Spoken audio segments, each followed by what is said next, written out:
Welcome back to the Andrew Tate Show by GSMC Sports. Before the break in segment one, we were talking about the game two between the Boston Celtics and the Indiana Pacers.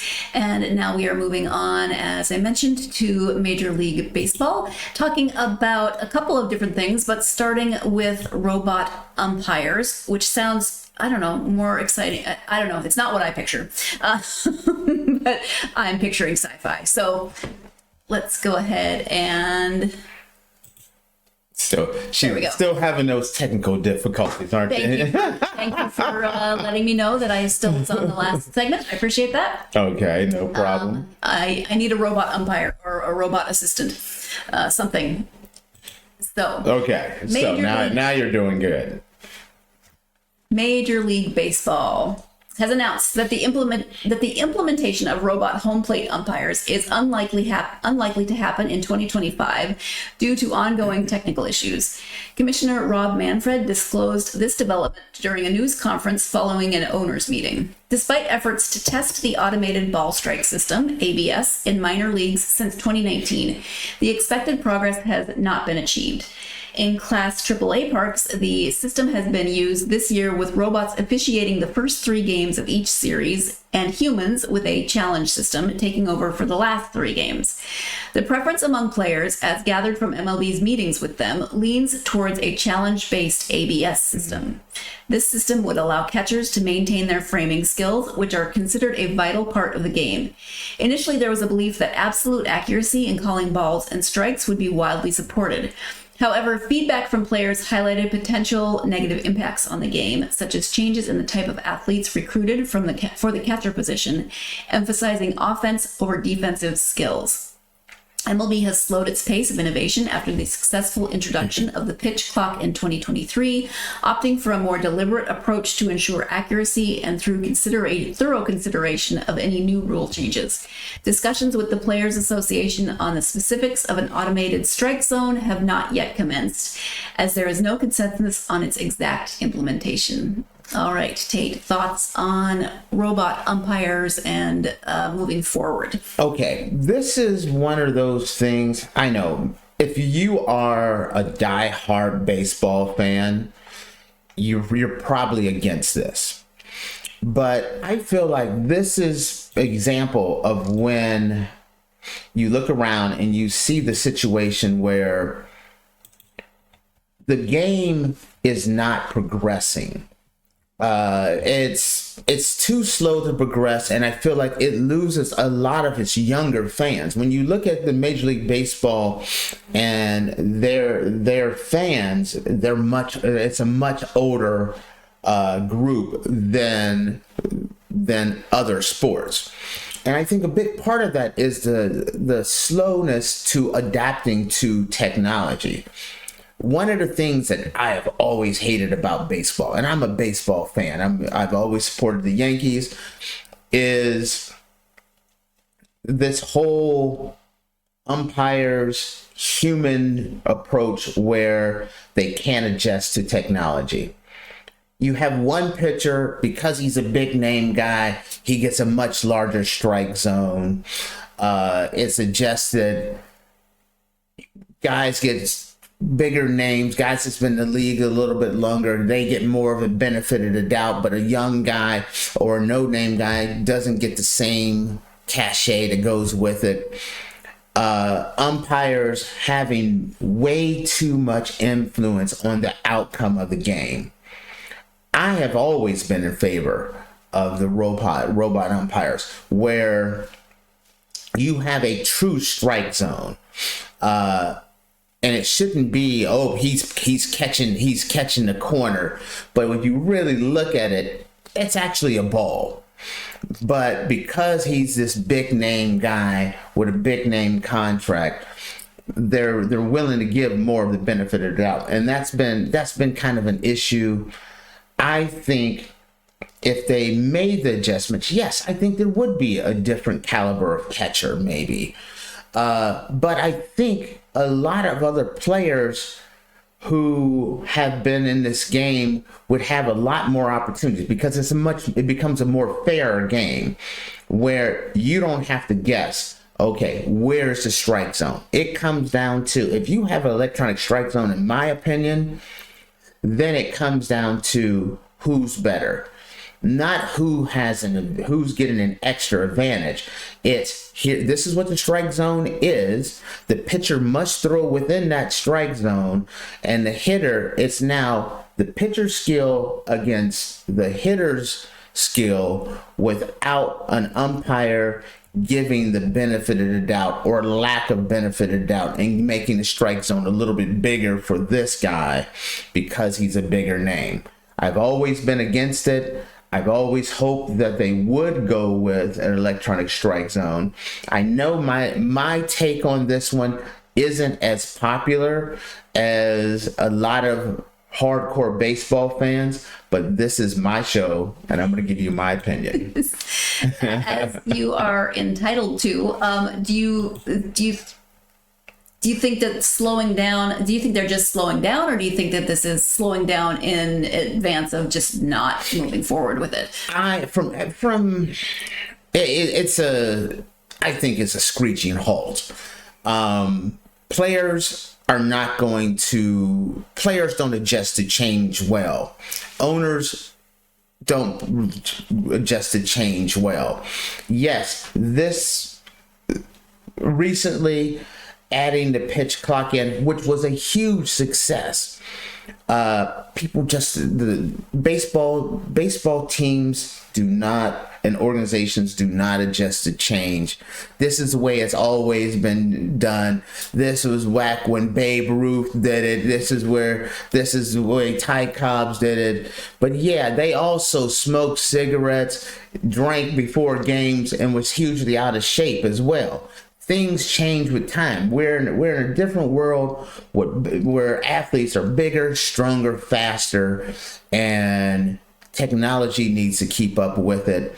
I would love to see it. I hope I'm wrong, but when you see, even talking about when they talk to the players and ask the players their opinion, players voted for, they like the old system better than embracing technology. The technology makes the game a much better game, a truer game, where I'm more intrigued by who's really the battle between the pitcher. Is he really the best pitcher in the world? Or I don't like thinking, hey, this pitcher, he's getting a larger strike zone than other people. So he's getting more strikeouts than a lot of other younger players or players that are not as known. I've never liked that about baseball. I like the fact that what the strike zone is. It's absolutely fair, and it makes for a more intriguing game, in my opinion. All right. Well, you mentioned the Yankees, and our next half of this segment is the Yankees. So let me go ahead and get that slideshow up. All right. The New York Yankees are facing financial concerns, according to their owner, Hal Steinbrenner. Despite their success, Steinbrenner stated to the New York Post that the team's record high payroll is unsustainable, citing the financial burden of the luxury tax. The Yankees opened the season with a $296.6 million payroll, the third largest in MLB history, trailing only the New York Mets and Los Angeles Dodgers. Steinbrenner emphasized the need for financial prudence, expressing his disbelief in the necessity of a $300 million payroll to win a championship. This statement comes at a crucial time as the Yankees navigate potential contract negotiations, particularly with star player Juan Soto, whose impending free agency looms large. Soto's performance this season positions him for a lucrative contract, potentially one of the largest in MLB history. While Steinbrenner acknowledged the financial challenges, he also provided optimism for the future, noting the considerable amount of money expected to come off the books next offseason. This financial flexibility could provide the Yankees with opportunities to address roster needs while navigating potential departures in free agency. So how do you feel about Steinbrenner's statements? How are you feeling about going forward with the Yankees and this? Just how are you feeling in general about all of it? Okay, now this one, this one's kind of funny. I'm a Yankees fan, so make sure this is clear. But I'm an old school Yankee fan, and baseball has gotten to the point where the Yankees are claiming poor. the richest baseball organization in all of sports, the organization that invented blowing up the salary. I mean, huge salaries, whether it was in the 60s, it was in the 70s, it was in the 80s, 90s, that's what the Yankees were known for, bringing in the big name star, having them on the Yankees. That was George Steinbrenner's way. Man, I feel like George Steinbrenner's turning over his grave right now, thinking about hearing a Yankee and a Steinbrenner saying, we have to use financial prudence. We gotta worry about the salary and how much we're gonna spend. This is a great example of it's a new world, but they're not wrong. Partially because of what the Yankees did in the 60s, 70s, 80s, and 90s, which made salaries go through to astronomical levels. It is now to the point where even the Yankees are having issues. Players in baseball the salaries have ballooned to such high levels, and I don't know if it's good for the game. When you look around and you look at a player making $600-700 million, baseball, it's one of those things where how much does these salaries keep going up before you start hearing about, and it's already inklings out there, the teams are starting to lose money, or there are teams in baseball. Before the first pitch of the season is thrown, you already know this season's over, next season's over, and the seasons after that is over. You're not competing. You're going to do the team doesn't have the money to compete on the levels of a Dodgers or a Mets or a Yankees. And so teams have to be more lucky or more crafty with as their farm systems. If they're a poorer franchise, to make it because of the salary income issues.